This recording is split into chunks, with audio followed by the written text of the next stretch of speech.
നമ്മുടെ ടീമായ ദീപക് പ്രകാശ് സാറിന്റെ ടീമിനെ നമ്മൾ ഇവിടേക്ക് വിളിക്കുകയാണ്.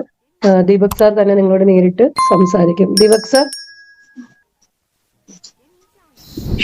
मैं भाषण देने में रुचि नहीं रखता क्योंकि मुझे सिर्फ अदालत का अनुभव है, वाद विवाद का नहीं। इसलिए मैं भाषण देने की कोशिश नहीं करूंगा। मैं बस जो कुछ हुआ है वो बताऊंगा।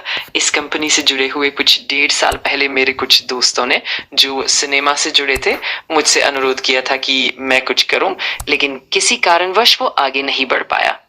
मुझे लगता है कि मैंने इस तरह की कई कंपनियों के मामले देखे हैं, खासकर मल्टी लेवल मार्केटिंग करने वाली कंपनियों के।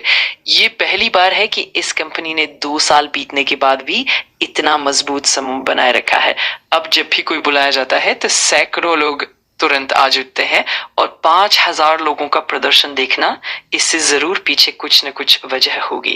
लोगों को लगता है कि वे कोई गलती नहीं कर रहे हैं, और शायद यही वजह है कि वे जुड़े हुए हैं। फिर अगर हम कंपनी के मालिकों की बात करें तो ये पहली बार है कि इतने बड़े धनवान लोग, जिनके पास सैकड़ों करोड़ों का लेन देन है, उनके पास अपना खुद का घर नहीं है। ऐसा मैं पहली बार देख रहा हूँ, क्योंकि अब तक जिन मामलों को मैंने संभाला है उन सभी में लोगों के पास साफ साफ संपत्ति होती थी। ये सुनकर मुझे लगा कि शायद मुझे इस कंपनी की मदद करनी चाहिए।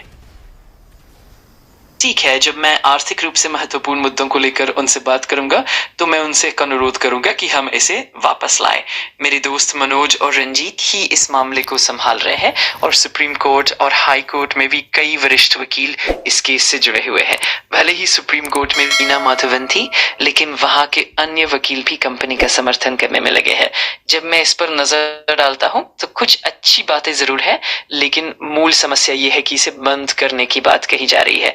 पर मुझे कहीं भी ऐसा कोई आदेश नहीं मिला जहां कहा गया हो कि इस कंपनी के बिजनेस मॉडल को बंद किया जाए। मैंने ढेरों कागजात पढ़े हैं, पर किसी अदालत ने ऐसा नहीं कहा। हाँ, अदालत ने कुछ दिशा निर्देश जरूर दिए हैं, जैसे मल्टी लेवल मार्केटिंग से जुड़ी कुछ सावधानियां या कुछ तकनीकी पहलू, जो कि ज्यादातर मामलों में एक जैसे ही होते हैं। अक्सर कानूनी बातें समझना थोड़ा मुश्किल हो सकता है। सभी कंपनियों के पास मजबूत कानूनी टीम होती है, चाहे वो टाटा हो, बिरला हो या अमेजॉन। उनका बिजनेस मॉडल अलग हो सकता है, लेकिन मूल रूप से सभी का मकसद एक ही होता है। उन्होंने उस वाटर टैंक के कंपार्टमेंट को बहुत अच्छी तरह से बदल दिया है। अब हमारी इस कंपनी में एक ही समस्या है। हम एक 10,000 रुपए का कूपन खरीदते हैं, और उसे खरीदने के बाद हम उस कंपनी को फिर से एक रकम लौटाते हैं। इसके अलावा कंपनी अलग अलग जगहों पर भी ऐसा करती है, तो पुलिस का कहना है कि इसमें कुछ कानूनी उल्लंघन हो सकता है, लेकिन कंपनी के वकीलों का कहना है कि ऐसा कुछ नहीं हुआ और हमने पूरी तरह से नियमों का पालन किया है। इसी वजह से हमें स्टे मिला है और चीजें अब ठीक ठाक चल रही हैं। लेकिन हमारे देश में कानून की प्रक्रिया काफी लंबी होती है, क्योंकि यहाँ लाखों मामले लंबित है। एक मामला शुरू होने के बाद उसे समाप्त करने में कई साल लग सकते हैं, कभी कभी 2 साल, 4 साल या उससे भी ज्यादा। मैं सुझाव देता हूं कि इस कंपनी के लिए एक रिवाइवल पैकेज अदालत के सामने पेश किया जाए। आज मैं जिस मामले में पेश हुआ उसमें मेरी client hire as revival society ने जुलाई में याचिका दायर की थी कि इस कंपनी को पुनर्जीवित किया जाए। अब जाकर हाईकोर्ट ने उस पर सुनवाई की और आदेश दिया। हमारी याचिका मान ली गई और हमें इस केस में भाग लेने की अनुमति मिली। हम कह रहे हैं कि इस कंपनी को फिर से खड़ा करना जरूरी है। मैंने अदालत से एक और बात भी कही है, हमारी कुछ और मांगे भी हैं। हमारी कंपनी के कुछ नियम और ऑफिस हैं, और हम उनमें से कुछ लेने जा रहे हैं ताकि हम इसे फिर से शुरू कर सकें। ये एक अनुरोध था, लेकिन जज ने मौखिक रूप से कहा कि अभी इसे मानना मुमकिन नहीं है। जज का कहना है कि शुरुआत से ही हमें इस मामले को आगे बढ़ाना चाहिए और समझौते की ओर भी ध्यान देना चाहिए। इन 16 लाख लोगों में से जो 67 लोग हैं, उनमें से एक बहुत ही सिद्ध पुलिस अधिकारी हैं। उनका एक पिछला इतिहास है, और इसी वजह से इन 16 लाख लोगों के जीवन पर असर पड़ा। उस समय परिस्थितियां ऐसी थीं कि हम आगे नहीं बढ़ पाए, लेकिन अब समय बदल चुका है और एक नया सवेरा आ चुका है। अगले हफ्ते ही हमें अदालत में जाकर एक पुनर्जीवन योजना पेश करनी होगी और व्यवसाय को फिर से शुरू करना होगा। इससे पहले भी अदालत में ऐसे मामले हुए हैं और अब कोई बाधा नहीं है। हमें बस सामान्य तरीके से आगे बढ़ना है और सारी तैयारियां शुरू हो चुकी हैं। हम इस अनुरोध को जल्द से जल्द, संभवतः सोमवार तक अदालत में पेश करेंगे। अगर आपको कुछ और बदलाव चाहिए या कुछ और जानकारी चाहिए तो बेझिझक बताइए। मैं कह रहा हूं कि इससे आपका बिजनेस आगे बढ़ने की स्थिति बनेगी, कुछ बदलाव जरूर आएंगे, लेकिन आपके अभी के बिजनेस की मूल पहचान या उसके अन्य पहलुओं में कोई बदलाव नहीं होना। हाँ, कुछ कानूनी बदलाव और कुछ छोटे छोटे परिवर्तन होंगे, जैसे नाम में या अकाउंट्स में बदलाव, और इसके लिए हम पूरी तरह तैयार हैं। पिछले हफ्ते हमने आपके निदेशक से बातचीत की थी और सारे फैसले ले लिए गए हैं। पिछले कुछ दिनों से इस दिशा में जो लगातार प्रयास हुए हैं, उनका परिणति आज के इस कानूनी फैसले में दिखेगी, जो समाज के लिए और उन सभी लोगों के लिए जो इस पर काम कर रहे हैं एक नई उम्मीद की किरण बनेगा। मैं उम्मीद करता हूं कि ये आपके लंबे समय से चल रहे बिजनेस के लिए एक नया आरंभ साबित होगा। इसी कड़ी में सोमवार को लगभग 20,000 लोगों को जवाब देकर और 16 लाख लोगों के नाम जोड़कर कंपनी के मामलों में समर्थन की अपील की जाएगी। अभी भी अगर आप अपने कुछ आर्थिक समस्याओं को हल कर लें तो तुरंत बिजनेस शुरू करने में कोई रोक नहीं है। कभी कभी बोर्ड या प्रशासक की ओर से भी कुछ कदम उठाए जा सकते हैं और हमें उन पर नजर रखनी होगी। अब बात करें बैनिंग ऑफ अनरेगुलेटेड डिपॉजिट्स की, यानी अनियंत्रित जमाओं पर रोक। इसका मतलब है कि हमने कभी कोई जमा प्रणाली नहीं अपनाई। हमारा काम व्यवसायिक रूप से था, हमने केवल व्यापारिक उद्देश्य से पूंजी जुटाई।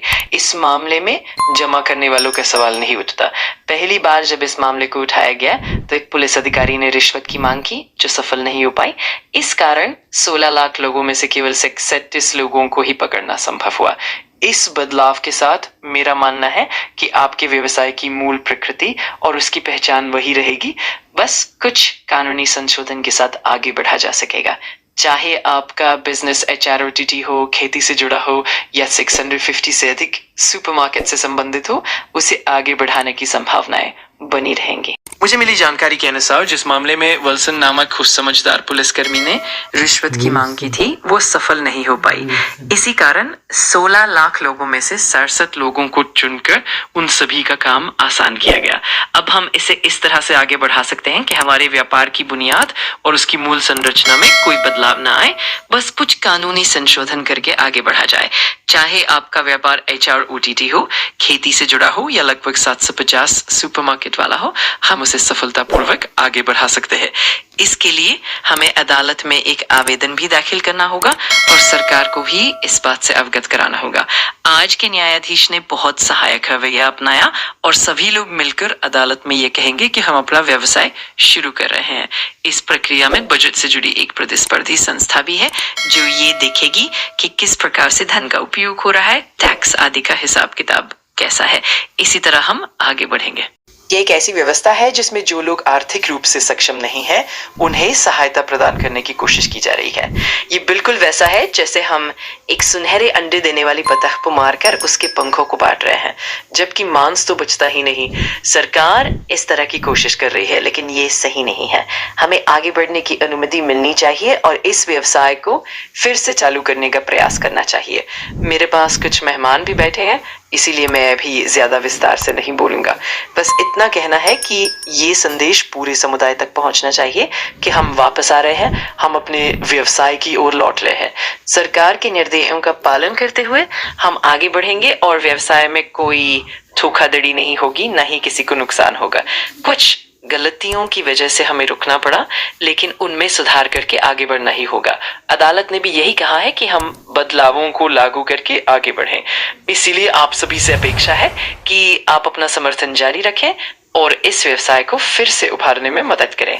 आशा है कि 2 सप्ताह के भीतर हमारे चेयरमैन भी हमारे साथ होंगे। हम रोजाना आगे बढ़ रहे हैं और जल्द ही इस व्यवसाय को फिर से पूरी तरह सक्रिय करने की दिशा में काम करेंगे। मैं अब यही समाप्त करता हूँ। आप सभी को शुभ रात्रि। धन्यवाद।